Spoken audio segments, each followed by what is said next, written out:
છે વરસાદ, પાણી પડ્યું અપાર, ક્યાંક લાભ તો ક્યાંક નુકસાન અપાર। આજ રોજ દેવભૂમિ દ્વારકા જિલ્લાના કલ્યાણપુર તાલુકાના ખાખરડાથી સંપૂર્ણ તાલુકો આમ દ્વારકા તાલુકામાં ગત રાત્રિના સમી સાંજના ગાજવીજ તથા કડાકા ભડાકા સાથે વરસાદની શરૂઆત થઈ હતી। ધીમી ધારે વરસાદ વરસતા આ રાત્રિના 1:30 વાગ્યાથી મુસળધાર વરસાદની શરૂઆત થઈ હતી, જે સવારના 7 વાગ્યા સુધી એક ધારો વરસાદ પડ્યો હતો, જે 6 થી 7 ઇંચ જેટલો વરસાદ વરસતા ચારે બાજુ ગામના ખેતરો અને વાડીઓમાં નદી નાળા તેમ તળાવો ભરાઈને છલકાઈ ગયા હતા, જેથી શિયાળુ પાકને પિયત પાણીની સમસ્યા ટળી પાછી। મગફળી અને પાકનો ફાયદો તો આગતરી મગફળીમાં થોડી નુકસાની થઈ હતી।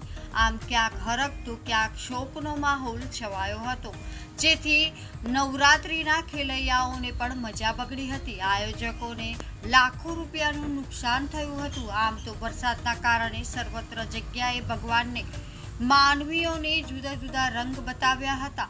આદ્યશક્તિની આરાધનાના દિવસોમાં માનવીઓના મન પવિત્ર થઈ રહો, નહીતર આટલી વાર લાગે સંકેત સમજાવ્યો હતો। આ સ્થિતિમાં અમે અમારી સૌરાષ્ટ્રની અસ્મિતા ચેનલમાં કેમેરામાં કંડારી હતી। Bureau report Vanrajsinh Jadeja, Kalyanpur.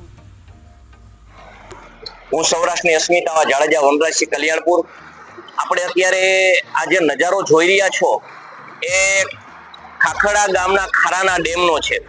આજ ગત રાત્રિનો એવો જોરદાર વરસાદ વરસ્યો છે, અંદાજે 6 થી 7 ઇંચ વરસાદ પડ્યો છે અને આ વરસાદના કારણે સંપૂર્ણ ડેમ ઓવરફ્લો થઈ ગયો છે।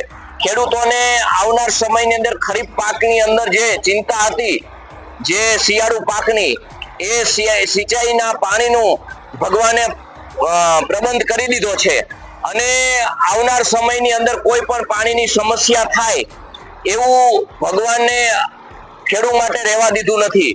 એટલે મારો કહેવાનો મતલબ એમ કે જો કુદરતની જો મહેરબાની હોય ને તો જિંદગીની અંદર બધું શક્ય થઈ જાય, અને જો કુદરતનો કેર થાય ને તો કઈ બાકી ન રહે। ક્યાંક નુકસાન, ક્યાંક નફો થોડો ઘણો છે, આગતરી માંડવીમાં થોડો ઘણો નુકસાન થયો છે, નવરાત્રીમાં ખેલૈયાની મોજ બગડી છે, પણ એકંદરે ભગવાને જે કર્યું છે એ ખૂબ સરસ કર્યું છે અને આપણે આવનાર સમયમાં પણ ભગવાન સૌના માટે સારું કરશે।